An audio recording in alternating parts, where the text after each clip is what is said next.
5 long days made longer by 17 movies. There are only 26 more days to go. But for now, it's time to shake them off. Welcome to the Octember podcast. I'm your host and film flagellant, Jeff, and this is the first weekly wrap-up for the 2024 season. I didn't have a plan going into this year. Putting together this podcast took precedence over planning a gimmick. So on Tuesday, I renewed my Shudder subscription and just started scrolling.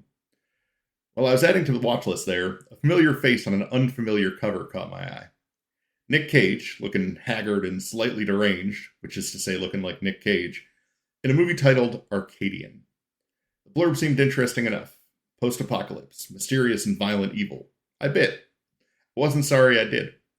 The movie follows Cage as he tries to protect his teenage sons while they struggle to run their little farm in a world led to ruin by question marks?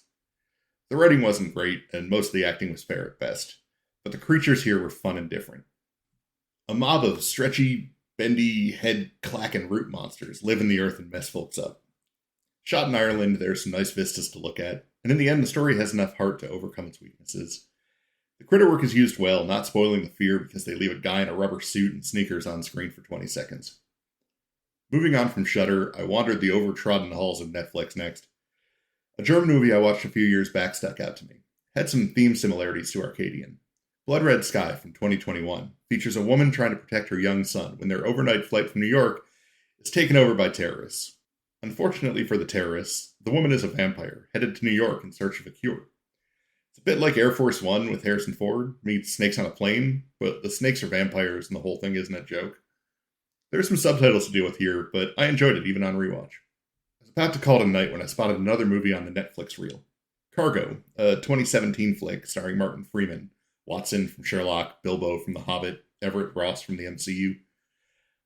Movie about a man trying to find a place for his infant daughter in the post-apocalypse in Australia. Now we're getting somewhere. This is an ABC run of movies about protective parents, and all the movies are from outside the US. How can I not tack this on? Cargo is the weakest and bleakest of the night's offerings. The whole thing takes place in about 2 days, feels like about a month. Freeman's great, but there just wasn't enough here to keep me hooked for 2 hours. Gooey zombies are cool, though. Nice effects working. So I found a gimmick. I decided to keep the alphabet challenge going, picking up with D on the next evening. I fired up a movie I knew nothing about, called The Deeper You Dig from 2020. Turns out this is one of a series of movies made by a family that has more equipment than talent. And this was a slog. I know making movies is hard, but that doesn't mean you should punish your audience. Slow, boring, mostly inept. Pass on this. Next up, Eyes of Fire, 1983. I added this to my Shudder list last year, and the note on it described it as an adulterous preacher and his followers flee to the promised land, only to enter a valley of lust, madness, pagan vengeance, and hallucinatory terror. They go on to call it the seminal American folk horror film. I had to know. Apparently, all that is code for batshit crazy. Trees with faces in them I've seen, women in ghillie suits I've possibly seen. Witches in ghillie suits dragging men into trees with faces? That was new. The plot was impossible to track, the acting shouldn't be called that, and the effects are severely hindered by the fact that this was from 1983. Strange, yes. Good, no. Frightmare, also 1983. Found this on Peacock, which I'm quickly learning is a warning of its own. Frightmare is a Larry Cohen trauma picture, which may not mean much to some of you. Cohen was one of the kings of low-budget horror schlock in the 80s, and some of his stuff is great. The Stuff, Q, The Winged Serpent, big ideas with small funds. When I saw this movie also had Jeffrey Combs, another absolute legend from Reanimator and Frighteners, and another 150 credits. I clicked play without doing any other research. This was a mistake. The longer this movie ran, the angrier I got at it. The plot, as it were, starts with a crotchety old horror actor murdering his longtime director before dying. Then a group of college kids steal his corpse for reasons. Then his wife hires a psychic to bring his body back to life to kill them, maybe? There's no logic at play here. Scenes happen, people scream, I get annoyed. I think I gave up when one of the kids slowly ran away from a very slowly levitating coffin and then stopped. So he could crush her against the wall of some stairs? What are we even doing here, people? We've reached the nadir of the season so far, and God's help me if I find something lower.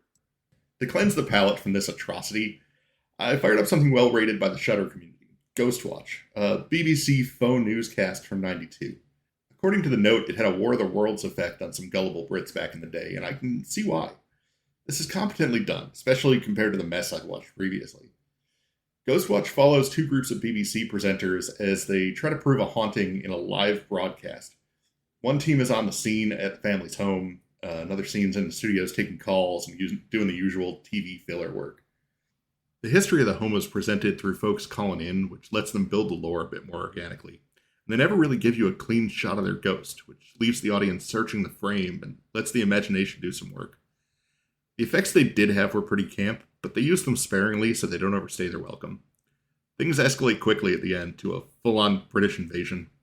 I left this satisfied. Friday was a hard day. Not because the movies were especially bad, but because I was looking for some tough letters. Things started off easy enough. Haunting of the Queen Mary on Hulu from 2023 started the afternoon. A ghost ship tale about the famous vessel moored in Long Beach. It opens with murder and madness in the 40s or 50s, and then jumps to modern day, and then jumps to before the madness in olden times, and then jumps back and forth, and around and through. This movie has just about everything it needed to be great, but was chopped to hell seemingly on purpose. They tried to be too clever with their nonlinear storytelling, to the point that they roll the credits in a horizontal split forwards and backwards at the end. And it makes a mess of some decent performances and very solid effects work. You're not making Memento here, people. I'm not going to work this hard for your spooky boat movie. I was a struggle. Sure, I could have watched It, or It Follows, but I've been trying to stick to things that are fresh to me. It Comes at Night from 2017 got the draw. It looked like a movie. The people in it acted like it was a movie. But it didn't come at night. It didn't come at all. There's a whole lot of nothing here. We move on. J&K were the real challenges. Luckily, the internet provides access to many decades of movies. This is how I ended up watching Hammer Films' production of Jack the Ripper from 1958. Would it hold up with most modern audiences? No, probably not. Was it engaging and satisfying as a movie and a story? Yeah, got the job done. Staying in the Wayback Machine, next on the docket was Kill Baby Kill, 1966 movie by Italian horror maven Mario Bava. Bava knows how to shoot ye old creepy villages, and it's a fine movie, but I don't have a lot to talk about. It was okay. Moved a bit slow. Coming into the home stretch now. If you're still listening and think this is all too much, try watching them all. Just 6 to go. Stay with me now. Late Night with the Devil, a 2023 movie by the Cairns brothers, whose work I don't know. This one was a surprise highlight of the week. After nearly 2 minutes of studio logos, what the hell, guys? The movie opens with the wonderful Michael Ironside narrating an alternate history 70s, where late night host Jack Delroy is competing with Johnny Carson for the midnight TV slot. After some personal misfortune, Delroy decides to have a very spooky Halloween special episode to try to pick up his ratings, which goes very, very badly. The acting is solid, the effects work is good, and the mood of the era of late night is well invoked. I fully enjoyed this. With the highs come the lows, and Mary from 2017 brought me pretty low. Another ghost ship, another Mary, another disappointment. They knew how to use cameras, they had real actors, Gary Oldman and Emily Mortimer, like real actors, and all they could manage was a flaccid story with exceptionally yawn attempts at jump scares. This is another one where the creators decided to slice and dice the timelines in ways that were detrimental to the enjoyment of the movie. Stop that. Nightmares, 1983. I had some trouble finding this one, but I'd made a note of it from a list earlier this year and dug it up on Roku streaming.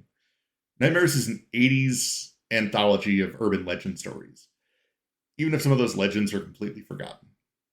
I'm not saying this is dated, but Emilio Estevez hustles a Hispanic gang in LA out of $25 playing Missile Command knockoff, and the whole arcade is gathered around like it's the World fucking Cup. It's a fine way to burn an hour and change overall, but not something to spend much time hunting for. Offseason, 2022. Offseason's a Lovecraftian tale, and one of the better ones I've seen put to film, but it struggles because the lead actress, who's alone on screen for most of the movie, seems like she's never had a real human interaction in her life. I don't know if that was her choice or the director's, but it keeps us in the good pile rather than the great. Phantom of the Opera, 1962 version. Another Hammer Films pull. Do you like opera? You'll get that here. Not a very good one to my ear, but plenty of it. Do you like phantoms? You should probably go find the Ben Affleck movie from 1998. There's almost no phantom in this. It's not offensive. It's not the worst version of the story I've seen. At least I didn't have to listen to Gerard Butler sing. Finally, the last stop so far. Quatermass in the Pit. Look, Q is probably the hardest letter to fill here. I've screamed The Winged Serpent, as I mentioned before. I've seen The Quiet Places. I can't stand Queen of the Damned. So I turned to the magic interweb machines and asked about Q movies, and was introduced to a series of movies from the UK in the 60s. Quatermass in the Pit, the third movie in the series from 67, was a welcome discovery. The title made me think this would be like Alan Quatermain, which is a very Indiana Jones-style character from the late 1800s Brit-Lit, but Quatermass is an older, wimpier physicist and not an action-packed explorer. Broad strokes of the plot aren't unfamiliar. Construction workers dig up a mysterious bones and something that appears to be a missile under part of London. Researchers and military folks fight to control the sites, ancient alien crash, the usual. Where this gets interesting for me is they're playing with ideas I've seen in modern sci-fi and presenting them better. The aliens seem to have been experimenting on local ape population 5 million years ago to make vessels for themselves to live in as their world died. The ship makes people near it telekinetic and genocidal. There are big ideas floated here, and even though all the effects are goofy and kind of quaint, the story holds pretty well. If you can find it, which is a big if, I think this one's worth the time.